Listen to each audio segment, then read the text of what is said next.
Bonjour à tous. Alors une petite vidéo coup de gueule, je vais essayer de la faire courte. Depuis quelques semaines déjà, on nous prend un peu pour des cons et on nous prend la tête avec l'histoire du rapatriement des femmes et des hommes qui ont participé aux activités de Daesh en Irak et en Syrie, avec notamment l'affaire d'Emily Koenig, où son avocat n'hésite pas à dire que la France a l'obligation de la juger en France. Ce qui est complètement faux d'ailleurs. Cet avocat devrait apprendre le droit, ce serait peut-être une bonne chose.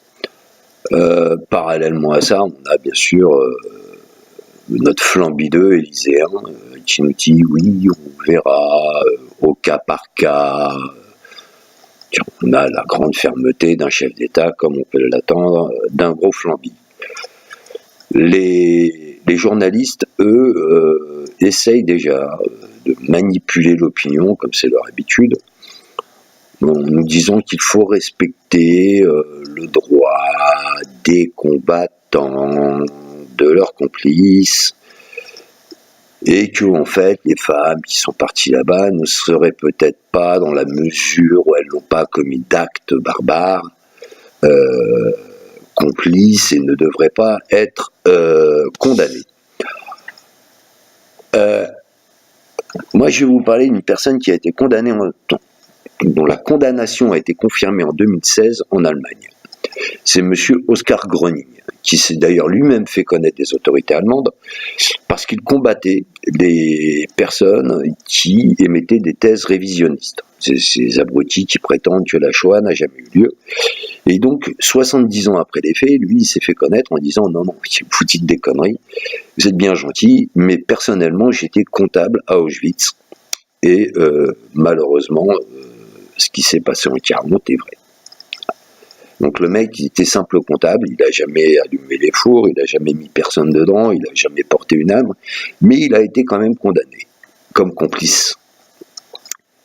Donc si un mec comme ça peut être condamné, des gens tels que Emily Koenig, qui était quand même une recruteuse de Daesh,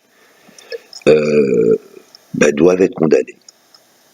La complicité de crimes, ça existe, et ces femmes-là sont complices. Je vais aller plus loin. Ce qui s'est passé en Irak et en Syrie relève du crime contre l'humanité. Il n'y a pas de précédent comme cela. Dernier précédent à peu près similaire est celui qu'on a pu connaître en 40. Donc l'avocat d'Emily Koenig nous dit oui, il faut les rapatrier, qu'il faut que la France a l'obligation.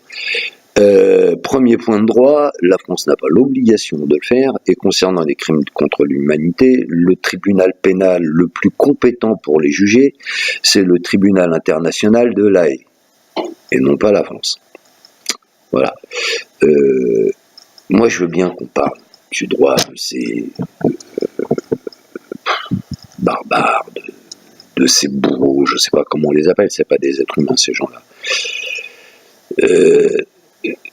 À Debout la France, on s'oppose à leur rapatriement et à leur jugement chez nous, parce qu'on parle beaucoup du droit de ces ordures, personne ne parle du droit des victimes. Les victimes qui ont subi toute forme de sévices, de torture de la part de ces gens-là, ont aussi des droits. Et notamment le droit de pouvoir assister à un procès et le droit de regarder leur bourreau, ces barbares, dans les yeux au moment où ils seront condamnés. Voilà. C'est pourquoi il est excessivement important que ces gens-là soient jugés sur les lieux où ils ont commis leur forfait, leur délit, leur crime barbare, que la France n'a pas rapatrié ces gens-là.